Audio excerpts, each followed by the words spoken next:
Hey everyone, and welcome to our deep dive on the amazing Teri Garr. Yeah, Teri Garr. You'll probably recognize her from some of her most popular roles, like Tootsie, Oh, for sure, Tootsie. Young Frankenstein, Definitely Young Frankenstein. or even Friends. Oh, yeah, that's right. She was Phoebe's mom.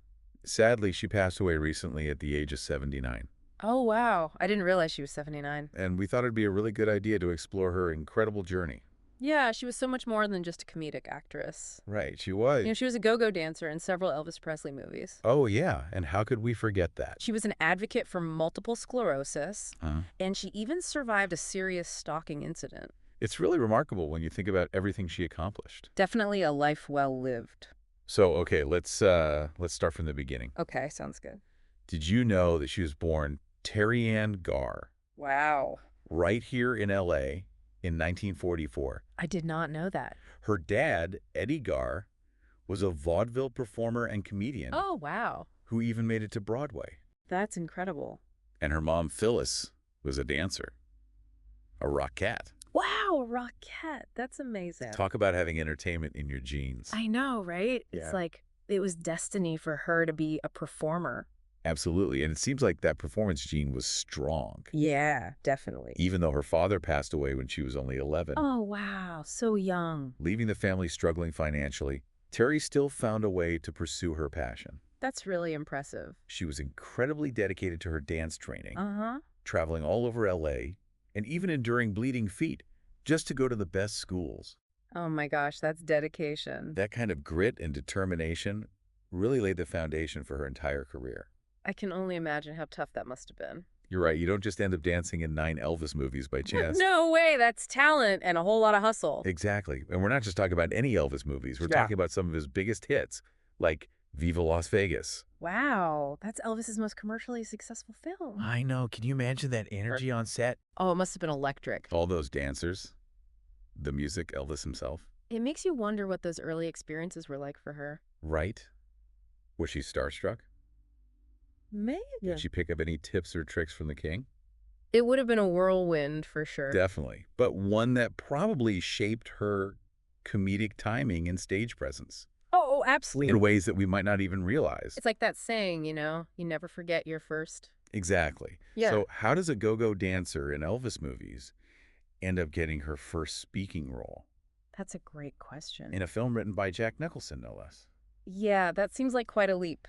It does, right? Well, they actually met in an acting class, Well, proving that networking is always important. always. Her first speaking role was in Head, a pretty psychedelic movie I've heard of that one. that Jack Nicholson wrote. Wow, what a connection. Can you imagine those acting class exercises? Oh my gosh, I can only imagine. It really shows that her talent went beyond just dancing. She was a natural performer, eager to grow and take on new challenges. Yeah, she wasn't afraid to push herself.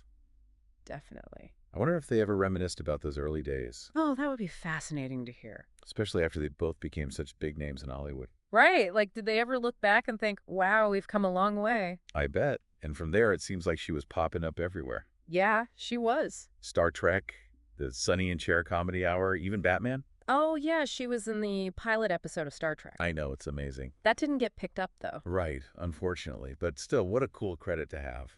For sure. So what do you think drew her to those iconic shows? And what did those experiences teach her?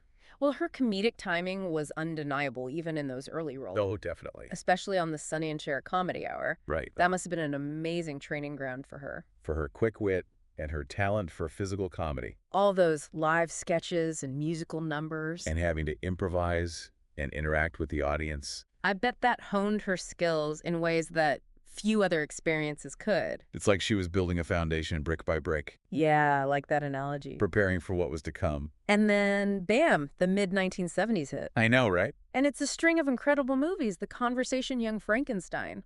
Close Encounters of the Third Kind. She wasn't just in comedies. Right. She was working with big-time directors across all genres. It's true. And that versatility is key to understanding her appeal.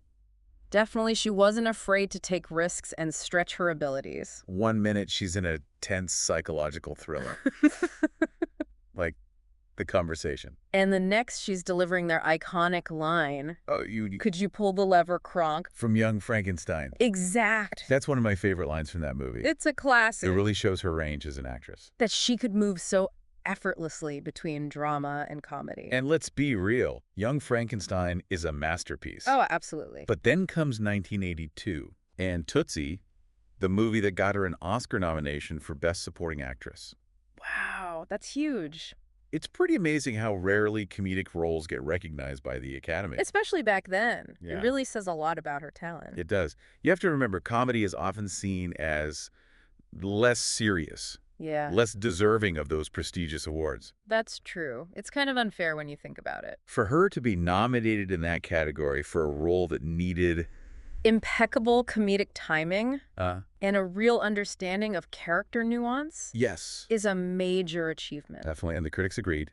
Oh, yeah, they did. Pauline Kael, who was known for her really insightful reviews, Yeah, she didn't hold back. called Teri Garr the funniest neurotic dizzy dame on the screen. That's such a perfect description of her. It really captures what made her so unique. That blend of vulnerability and wit, Right? that ability to find the humor in chaos. That's what set her apart. Absolutely. It wasn't just about delivering a punchline. She embodied her character's flaws and all. And made them relatable and hilarious. No wonder she became such a sought-after talent in Hollywood. She was like a comedic force of nature. She really was.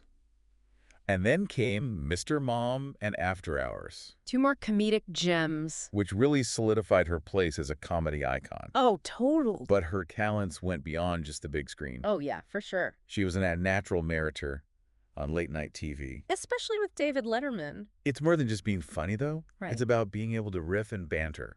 To think on your feet and create those spontaneous moments. To make you laugh out loud. Yeah, she had that special something. She did. Her appearances on Letterman were legendary. They really were. She had this playful, mischievous energy Uh-huh. that worked so well with his style. Yeah, they had great chemistry. There was this sense that they were both in on the joke. In having a blast. Those unscripted moments, the banter, the unexpected turns. It's pure gold. Speaking of Letterman, we do need to address that infamous shower incident. Oh, yeah, that one. It's a moment that is definitely seen differently now than it was back then. It's a complicated situation for sure. It reflects how our understanding of humor and boundaries has evolved over time. You're right. What might have been seen as funny years ago, Might be perceived very differently today. in the context of the time, it might have seemed like a funny, outrageous bit. Maybe. But looking back now, it feels different. Yeah, the repeated requests for her to get in the shower, even though, She was clearly uncomfortable. yeah, it comes across as inappropriate. It does. It's important to acknowledge that shift in perspective. And to look at things with a critical eye. Absolutely. But beyond Letterman, she was everywhere on TV. It's true. McCloud, H. The Bob Newhart Show. And she even hosted Saturday Night Live 3 times. 3 times, that's incredible. It seems like she was constantly on our screens. And she wasn't just a guest star. Right. She had a memorable presence in each of those shows. Think about her role as Phoebe's birth mother on Friends later in her career. Oh, that's right. Imagine bringing that level of comedic experience and timing. To a show that was already a cultural phenomenon. Exactly. It added another layer of humor and heart to the series. It really shows her staying power. Yeah, from Star Trek in the 60s to Friends in the 90s and beyond. She was part of pop culture touchstones across generations. It's amazing when you think about it. But it's clear that her passions went beyond just acting. That's right. She was politically active, even getting arrested protesting nuclear weapons testing in Nevada. Oh, I didn't know that about her. She was also a vocal advocate for the Trevor Project, Oh, that's fantastic. supporting LGBTQ+ youth. It wasn't just about celebrity activism for her. Right. It was about using her platform to advocate for causes that she genuinely cared about. Absolutely shows a depth to her character. That goes beyond the role she played. It's so inspiring to see someone use their fame to make a difference. I agree. But we can't ignore the impact that multiple sclerosis had on her life. Of course not. That was a big part of her story. She was diagnosed in the early 80s. Wow. Back when there was even less understanding of MS. Right. But she kept it private for years. So what made her decide to eventually go public? With something so personal. That's a question we'll delve into in the next part of our deep dive. Okay, I'm really curious to hear more about that. We'll explore her incredible advocacy work for the National MS Society. And the challenges she faced, both personally and professionally. It's a really powerful part of her story. Okay, this is where it gets really personal. It does. I'm really interested to learn more about how she navigated those Me challenges too. and what her legacy is. beyond her iconic roles. It's a legacy worth exploring. It definitely is. She was an amazing woman. It's hard to imagine what it must have been like for Teri Garr to receive that MS diagnosis Oh, yeah, especially back in the early 80s. when there was even less understanding and awareness of the disease. It was a different time back then. What do you think went through her mind Hmm. when she decided to go public after keeping it private for so long? That's a decision a lot of people with chronic illnesses struggle with. Right. Like when and how to share such a personal and often unpredictable Yeah. part of their lives. For Teri, it seems like her choice to go public was driven by a real sense of purpose. I think you're right. She wasn't looking for sympathy. Although not at all. She wanted to make a She difference. wanted to help others. Yeah, I remember reading a quote where she said, Oh, yeah. I'm telling my story so I can help people know they aren't alone Right. and tell them there are reasons to be optimistic Uh-huh. because today treatment options are available. That's so bad. She turned her diagnosis into a platform to empower others. Exactly. It's a testament to her strength. And her desire to turn a challenging situation into something positive. And she didn't just talk about it. Right. She took action. She became a national ambassador for the National MS Society, That's right. even serving as national chair for their Women Against MS program. That's a serious commitment. It is. If It's a- incredible. She was out there raising awareness, fundraising. Connecting with others facing similar challenges. And she did it all while dealing with the very real and often invisible symptoms of MS. It's really inspiring. It reminds us that people with chronic illnesses are so much more than their diagnosis. Absolutely. And she was very open about the realities of living with MS. Yeah? Including the need for regular steroid injections to manage her symptoms. She didn't shy away from the tougher aspects. And that honesty likely resonated with so many people Who felt seen and understood. because of her candor. It makes me think about how her comedic background might have played a role Oh, yeah, for sure. in her approach to advocacy. In a way. Even when discussing a serious topic like MS, she often found ways to infuse humor into her message. She did. She had a way of finding the light even in dark times. It wasn't about making light of the situation, Right. but rather finding those moments of levity that make it easier to connect and cope. Exactly. Her humor was a tool to make things more manageable. For herself and for others. It's a reminder that even when facing adversity, Laughter can be a powerful source of strength and connection. couldn't agree more. And she was facing some serious adversity beyond her health challenges. Right. We have to talk about that stalking incident that happened back in 1990. Oh, yeah. That was a scary situation. It's a stark reminder that fame doesn't protect you from those kinds of threats. Unfortunately not. A woman was ordered to stay away from Teri for 3 years. Wow, that's serious. That's not just a fan getting a little too enthusiastic. Oh, It's a legitimate threat to her safety. it's chilling to think about. It makes you wonder how it impacted her life and career. Right. Did she become more cautious? Did it change how she interacted with fans? Maybe even made her hesitant to take on certain roles. It's heartbreaking to think that someone who brought so much joy to others. Had to deal with something so scary and intrusive, It adds another layer of complexity to her story. reminding us that even those who seem to have it all, Often face hidden struggles. and it highlights the vulnerability that can come with fame. Yeah. You're in the public eye, your life is scrutinized, Personal boundaries can feel blurred. especially for someone like Teri. Who was known for her warmth and openness. It must have been really hard to navigate. Despite all of this, she kept going. She did. She was a fighter. She continued to work to advocate to bring laughter to the world. It's truly inspiring. It really speaks to her resilience and determination. She didn't let MS define her. And she didn't let this experience break her spirit. She found ways to adapt and move forward. Even as her career slowed down in the late 90s. Think about her recurring role as Phoebe's birth mother on Friends. Oh yeah. It wasn't a leading role, But it was a chance to be part of a beloved show. and bring her comedic energy to a new generation of viewers. It's fascinating how even in those later roles, she made an impact. She had a gift. It makes you wonder what her legacy is. Beyond those iconic films. How has she influenced comedy and Hollywood? And what do you think will be remembered most about her? That's a great question. On one level, her legacy is tied to her talent as a comedic actress. I agree. She paved the way for other women in comedy, Showing that they could be just as funny. if not funnier than their male counterparts, And she did it with such a distinct style. embracing vulnerability, awkwardness, and wit. to create characters that felt both hilarious and deeply human. She wasn't just delivering jokes. No, she was creating these rich, multidimensional characters. That resonated with audiences. And she wasn't afraid to be the dizzy dame. As Pauline Kael called her. But there was always an intelligence and depth to her performances. Exactly. And beyond her talent, there's her resilience. Her strength in the face of adversity. She faced personal challenges, health issues. And the darker sides of fame. But she never gave up. No. She used those experiences to fuel her advocacy and inspire others facing similar struggles. It's a powerful message of hope and perseverance. And she did it with humor and grace. She really did. It wasn't about pretending everything was perfect. Right. It was about finding the light in the darkness.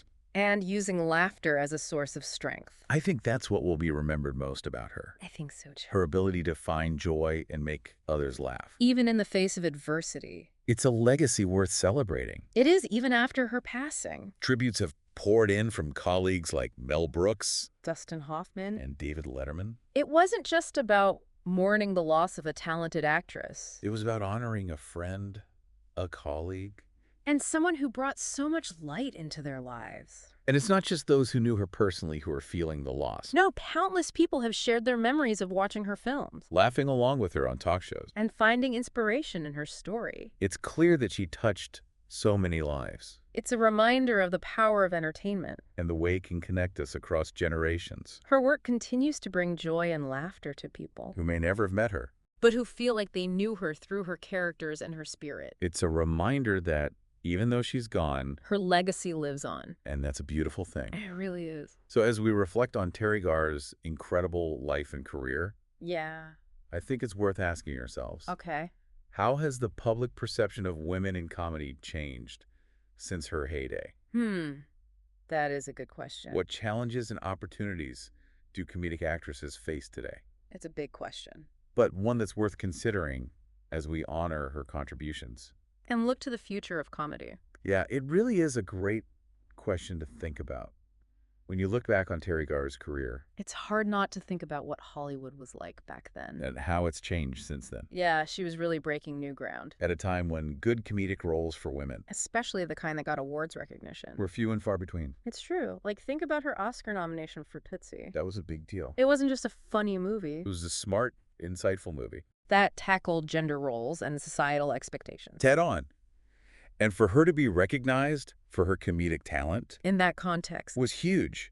It makes you really appreciate how she helped pave the way. For other comedic actresses to be taken seriously? Yeah, to be seen as more than just the funny sidekick or the love interest. Right.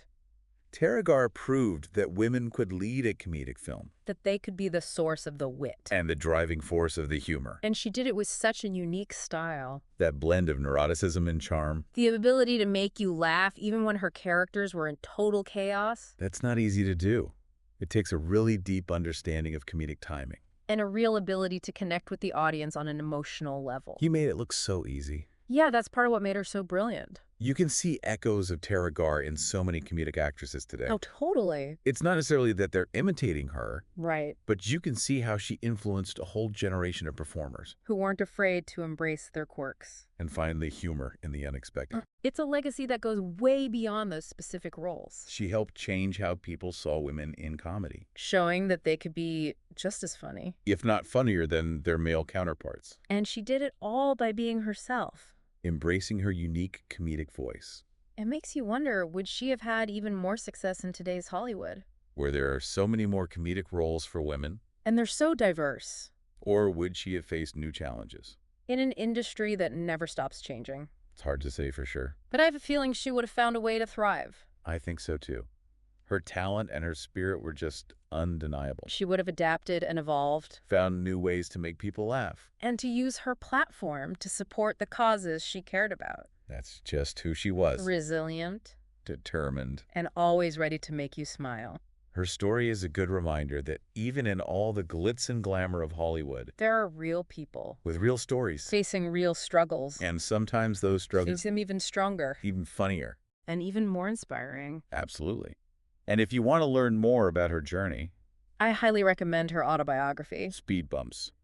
Flooring It Through Hollywood. It's a really candid and funny look at her life. her struggles, her triumphs. And of course, there's no better way to appreciate her talent. Than by watching some of her most iconic films. From Young Frankenstein to Tootsie to Mr. Mom. There's a Teri Garr movie out there for everyone. So take some time to rediscover her work. Laugh along with her brilliance. And remember this incredible woman who brought so much joy to the world.